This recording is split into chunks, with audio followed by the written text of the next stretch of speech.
ఇటీవల crossword books award ఎవరు గెలుచుకున్నారు? కేజేఎస్ ధిల్లాన్.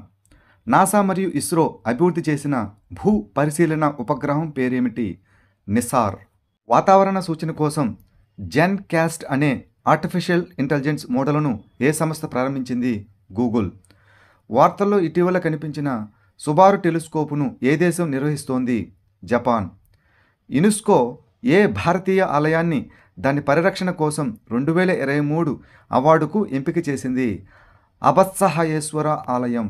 ఇటీవల ఏ అమెరికా రాష్ట్రం డిసెంబర్ 6ని మహాత్మా గాంధీ స్మారక దినంగా ప్రకటించింది? నెబ్రాస్కా. ఇటీవల వార్తల్లో కనిపించిన జీజీటౌ-ఏ సిస్టమ్ అంటే ఏమిటి? Triple star system. ఇంధన సామర్థ్య ఉపకరణాలను ప్రోత్సహించేందుకు ఇటీవల ఏ రాష్ట్ర ప్రభుత్వం ఊర్జవీర్ పథకాన్ని ప్రారంభించింది? ఆంధ్రప్రదేశ్. ఏ సంస్థ వార్షిక స్మగ్లింగ్ ఇన్ ఇండియా రిపోర్టు 2023-24 నివేదికను విడుదల చేసింది? Directorate of revenue intelligence. ప్రధానమంత్రి మోదీ ఇటీవల ఏ నగరంలో బీమా సఖీ యోజనను ప్రారంభించారు?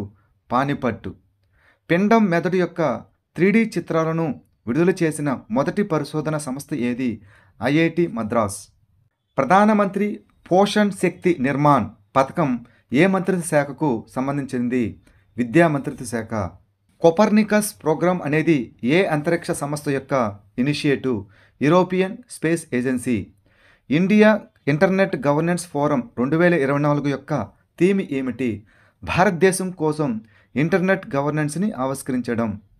సతనూరు డ్యామ్ ఇది పెన్నయార్ నది మీద ఉంటుంది. ఇది ఏ రాష్ట్రంలో ఉంది? తమిళనాడు. భారతదేశంలోని మొట్టమొదటి integrated waste management city come learning సెంటర్కు నిలయంగా మారిన నగరం ఏది? గోరఖ్పూర్, ఉత్తరప్రదేశ్. ఇటీవల వార్తల్లో కనిపించిన కార్లోచ్ జల విద్యుత్ ప్రాజెక్టు ఏ దేశంలో ఉంది? భూటాన్. పిలిభిత్ టైగర్ రిజర్వ్ ఏ రాష్ట్రంలో ఉంది? ఉత్తరప్రదేశ్.